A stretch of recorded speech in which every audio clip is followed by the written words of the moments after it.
Ahmet'in dostları, Toylu'nun dostları, Kerim'in dostlarları. Emmemi dans edeyim. Ey ay benim, aydındır benim, dünyada büyüsen bana gerek. Ay benim, aydındır benim, düşünyen mi büyüsen bana gerek.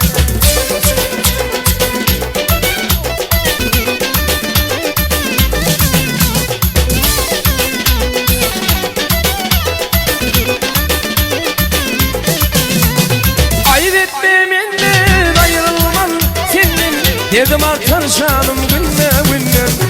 Ayıp etmeminle ayrılmam senin, dedim artar canım günle günle. Ay aydın geceler şayet sevime, karışan gözlerim yolunda.